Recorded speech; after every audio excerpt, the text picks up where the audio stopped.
Bagamat hindi pa malinaw ngayon ang magiging takbo ng liderato sa Senado, bunsod ng dalawang magkaibang pamunuan sa pagitan ng minorya at mayorya. Mas kinikilala pa rin ngayon ng palasyo ang liderato ni Senate President Pro Tempore Senator Sherwin Gatchalian. Ayon kay Palace Press Officer Undersecretary Claire Castro, ang naging proseso ng minorya sa botohan noong Miyerkules ay alinsunod sa jurisprudence at parliamentary practice ng Senado. Tunghayan ng buong balita mula kay Alvin Pelobelli.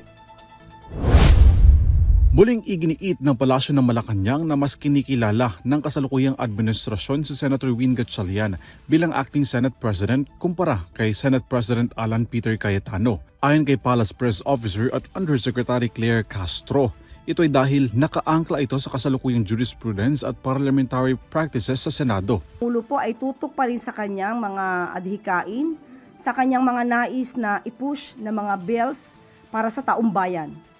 Ito ay magiging suliranin nila na lamang, no? Magiging problema na lamang ito ng Senado.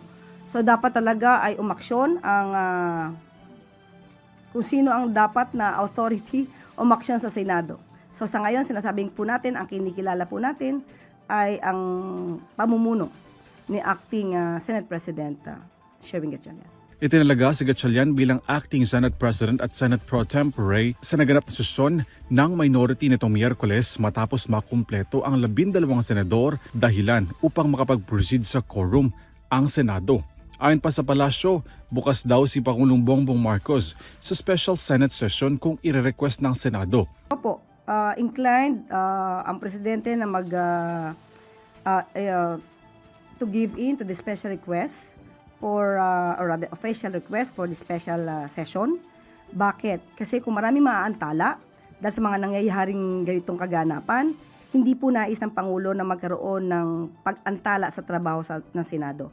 Provided lamang po ang official request ay dapat po rin na kinapapalooban ng valid grounds for the calling of a special session. Kasunod ito ng panawagan ni Marcos sa mataas na kapulungan ng Kongreso na gawin ang kanilang trabaho matapos i-boycott ng majority ang Senado dahil sa nangyaring pag-walkout ng minorya kasabay ng nangyayaring botohan para sa remote participation.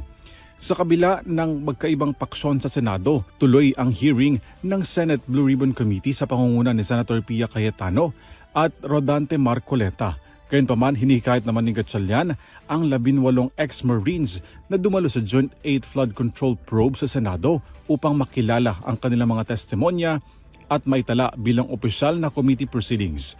Para sa EuroTV News, Alvin Pelobello sumasaludo sa bawat Pilipino.